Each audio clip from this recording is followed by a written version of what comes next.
am glad that you're here with me today. And I know you do amazing work. And I think I met you first at the Worcester County Commission on the Status of Women Legislative Breakfast. That's my recollection as well, yes. Okay. I was really impressed that you were there and actively engaged and really showing that level of concern for women's issues as a man. Well, thank you. But the issues being raised overlap with so many issues that I'm concerned about in my work with children in particular. And so it's just a logical connection that we all need to be looking out for each other and be aware of the way issues are affecting all of us. Inequality impacts everyone in really negative ways. It impacts the people that are on the kind of losing end, the more powerless end, much more dramatically. But yeah, it's also what most people value in their life more than anything else is the relationships they have. Right. And when you're starting with a framework of, you know, I have more power than this group, you have barriers to authentic relationships right from the start. Mm. And that, I think, it leads to a lot of our social problems and our disconnects and our dividedness. But that idea of you can't just pay attention to some injustice and not all injustice. So you deal particularly and have some expertise in trauma, and in obviously that, like any other issue, can exacerbate some of the inequities that are there from the get-go. So the project I'm working on now is Worcester Addresses Childhood Trauma. And it came out of Dr. Lori Ross at Clark University was hired as the research partner for the city to look at the drivers of youth violence. And so it was alarming enough that we really wanted to understand what was going on. We realized that these young men, most of them had had police in their homes before they could walk and talk, right? The police were there for something going on in their household. And that, you know, is trauma, right? And so honestly, looking at this group of men, we all knew, you know, by age 10 or younger, that they were already on a path of bad outcomes, right? You know, criminal justice outcomes, bad life outcomes, bad mental health outcomes. And so if we knew that, why aren't we getting in there when they're kids, right? Right. And so that's really how Worcester Addressed Childhood Trauma was born, to get in that gap space. And a lot of times in the world of social services, it can be really hard to get funding for prevention work, right? Because the idea is, if we do this now, this bad thing won't happen, but it's really hard to prove that. I've worked a lot with kids who are caught up in courts and have faced significant trauma. When there's trauma in kids' lives, however it arrives, typically it leads to a disruption in the support system, a home life where they're able to avoid school, where they want to avoid school because part of the trauma is happening at school. Right. So, or once they get caught up in the justice system and they're being taken out of school and they're being bounced around, you know, facilities. But just kind of thinking about this from the viewpoint of, this is a generational problem, right? Like, so we showed so compellingly that these guys had all these issues before they were here. We went back in time. But what we do in our intervention model too is it's a parent intervention, right? So we're really, one of the things we find is most of the kids that are in the system, their parents are kids in the system. Like, how do you expect somebody to know how to parent if they were parented so unsuccessfully that they ended up in the child welfare system? Right. The child welfare system isn't here to teach you how to parent. You know, so of course they're going to be struggling, right? Like, so we've had people that were in DCF custody themselves, and they're thinking, wow, DCF is here for me. They have, and there's a few, maybe shouldn't have even gone there with the whole range of experiences people have in the state child welfare system, huge range, but there are definitely young people that feel like they were saved by that. Like, they were pulled out of a really bad situation. They have gratitude for kind of coming through that system. And so here's this kid who's like, thank you, DCF, you saved me. That was really bad, and I'm still having all these symptoms and all these things, and oh yeah, now I got pregnant. Our lens, even though they're the same person they were a few minutes ago, shifts on them as a problem instead of them as like the symptom of the problem. And then the piece also you said that I think is so true is how quickly like trauma grows exponentially. right? Yeah. So you have this big thing, like you got called to my house because my parents are fighting and it's so much chaos and I got hit. And now there's a DCF case. And now DCF is coming into my home and you know what? They're going to take me out of my home. And now I'm in a different school system, right? And now all the friends that I had that I was really relying on for support, I don't have anymore. Yeah. And the teachers that were looking out for me aren't there anymore.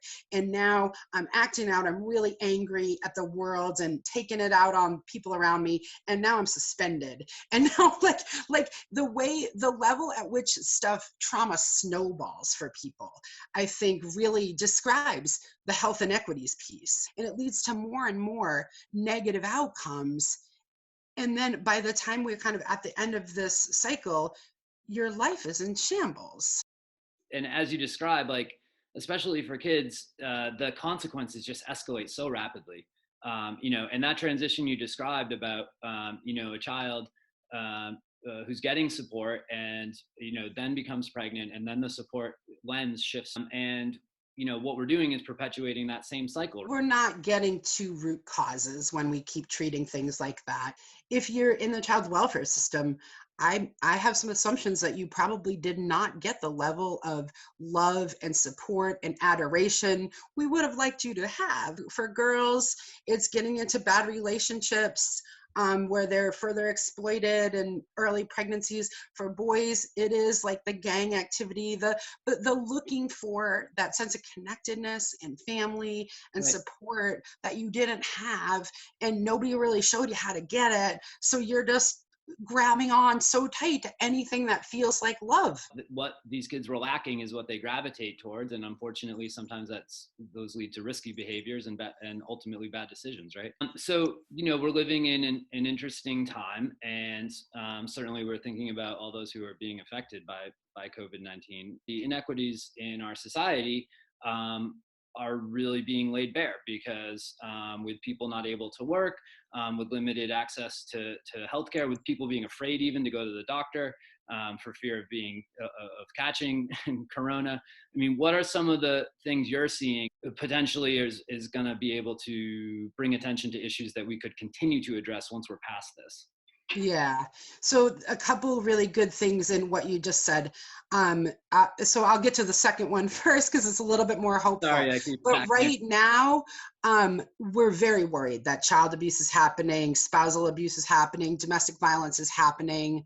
The reason is because usually the calls come from mandated reporters, right? So usually the DCF call is from a teacher who notices the kid's black eye, right? And asks about that. Right. Or from the neighbors who hear the yelling and screaming next door and are frightened for that woman's life. That's how things come to our attention a lot of times. And so with everyone just kind of in their individual homes, we really don't know how bad things are. Nobody's getting eyes on. And, that's our struggle right now at Worcester Address Childhood Trauma. Many of the families we serve have low incomes. They don't have the technology that those of us that, are more affluent can take for granted. Most of the families have one phone, if that. Yeah. And then there is, a single mom, say, and she's not working and she's expected to help her kids do their schoolwork on her phone. Wow. Like, that's just not realistic. But the hopeful piece of kind of what you said is one of the bad pieces is, we're all feeling this to some extent, right? So my hope is that people now pay more attention to mental health, pay more attention to those social determinants, really, because when it's happening to you, I come to social work with my own issues, right? And I think many of us do that. Yeah. I think many of us seek professions that are helping us make sense of our experiences. That's so true. One of the things that does terrify me about this situation is the lack of, mandated reporters, sure, but just support systems for our kids. And, even things as simple that we take for granted, Worcester, Boston, all the communities that have really high percentage of kids who are getting free and reduced lunch from schools, right?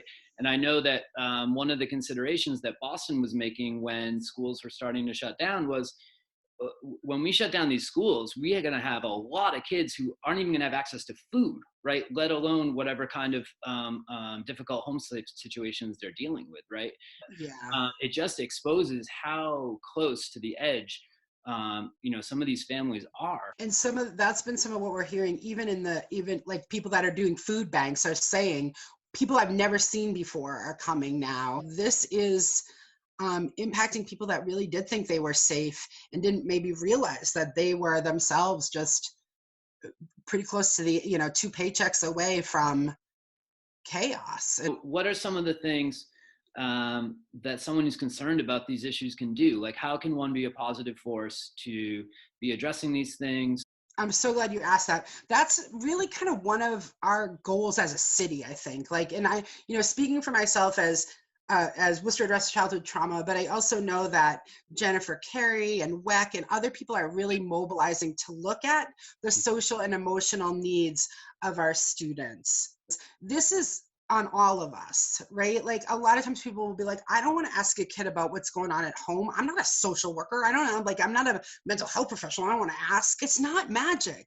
A lot of it is really just listening, caring, being genuine. And what we know through trauma is that when you talk about it, that's really the best thing you can do. Right. Unless, of course, you have get responded to in really inappropriate and horrible ways. But if you are able to talk about what happened to you and that's met with empathy and kindness, right, that undoes this trauma more than anything else does. The kinder we all are, the better for those in the margins, those at the top, for all of us. So the cure is there. It right. really is about building connections with kids, building connections. And of course, the basic needs piece too, as you spoke to. I'm in a lot of, kind of behavioral health group meetings, and people are like, the mental health needs on the other side of this are going to be so dramatic. And they absolutely are. Right. But Right. we're in hierarchy of need situation right now. We're also hearing, I'm also on the call with, UMass Memorial higher ups that are talking about what it's like in the front lines and the numbers and the supplies. And yeah, not that they don't care about the mental health needs, but right. We're at the bottom of the pyramid. We right. need people fed, we need people healthy, we need people safe. And then we'll worry about those things. So there's reality to that. But if we don't attend to those things, they become at crisis level. They don't just go away when you don't attend to trauma. It amps and amps and amps and amps to crisis level. Even in schools, I think about the fact that, most of our schools do struggle to have the resources to address our kids who do have the most needs around social emotional learning. And so, as you're talking about, if we can begin to integrate some of the strategies that we know work, and I'm thinking in particularly like making sure teachers are trained and have the ability to navigate difficult situations, difficult conversations with kids who they suspect or they know are experiencing trauma. So I want, an eye-opening experience for me early in my, adulthood was I interned in the child abuse division of the Suffolk County DA's office. I learned a lot how to support kids who've dealt with trauma, and you just talked a little bit about it. Sometimes just listening is an incredibly important and valuable tool. What are some other advice you'd have for dealing for trying to support people who are or have experienced trauma? One of the things that I think happens all the time is about validation and invalidation sort of stuff. So one of the things we tell when somebody discloses a bad thing that happened to them, the response they get is the single most greatest predictor of the outcomes they're going to have, right? So if I'm a kid and I come to you and I say, I'm being abused by your partner, and you say to me, oh my God, why would you lie? How could you say that? That's so untrue. And you don't validate my concerns, and you say that not even happening, let alone I believe you and I'm going to do something about it. That kid just so much worse than the kid who hears, I am so sorry that happened to you. I'm going to take action to help and to value you. And that is so important. And then, another thing that I think even at the macro level we get in trouble with is when we start comparing traumas or seeing what's worse or which one's bigger. I've seen things deteriorate quickly when you say, like, you think racism's bad, you should feel anti-Semitism, or you should, poverty is worse, and I grew up poor and abused, and so how can you as a Black person in middle class say that you have less advantages? Like, we never ever win when we start, because it's so subjective. It's so, if somebody tells you they're in pain and something hurting them, believe them. It is. Even thinking about to childhood, having those validation points where I felt like somebody saw me or saw my pain or saw my struggle, like, you can't express that in the moment, but that is immeasurably powerful in people's lives. You don't, especially when you're in trauma, you don't express it in that moment, but it means the world to people. You framed it really interestingly about how we sometimes, our tendency is to always frame things from our own lens. So as you said, I hear your trauma, but I'm instantly, in my mind, my first instinct might be to compare it to my own trauma, or to, be talking to a child and compare it to my own childhood, and want to, and think that you're supporting, and when and you're not validating at all. So you're not actually addressing the issue. Yeah. Right. So as far as Worcester addressing childhood trauma, are there specific ways people could support that organization? We are taking referrals and would actually love to get more referrals. Where we kind of intended the intervention and where it is now are pretty different. Yeah. But at this point, we really want to be able to get in there and help families that are just feeling overwhelmed. Mm-hmm. If they just have one child under 10, they can get in touch with us. And it's a really small program. I have 2 full-time staff, but it's a very alongside of approach. We ask the parent, what would help you the most. We approach it like we would for our friends, if you called me, Paul, and you were in absolute grief, what do you need? What can I do for you? Bake you a casserole? Great. I'm right on it, right? So that's the approach we have. We don't come from this, let me tell you what you need to feel better. We're you tell us what you need, and we're going to help you do that. Being connected is the magic, right? If your family is connected to the community and you feel cared about and seen in this community, everything in your life gets better. One thing I love about Worcester is that the support groups in our community do work together and they do collaborate. And like you mentioned, the Worcester Education Collaborative and Dr. Carey, and there's many others, I'm sure, that you're working with. And I guess that's one. I love this community so much for that. I have always felt supported by this community. And I feel like this community really does that for people. In Worcester, I think lots of cities have diversity, but I always feel like ours is really much better integrated. I went to school in Boston, and when I got on the train at BU, everyone on the train was white. And I was working at Dorchester Juvenile Court. And by the time I got to Dorchester Juvenile Court, I was the only white person on the train, right? So you can see how segregated it is. Yeah. And I mean, I don't feel that in Worcester in the way, I feel like there's not many times I go into public and it's all white or all Black, or it feels like we do work together and really try to understand where other people are coming from and what their issues are and address them. It's amazing. I agree. I love Worcester.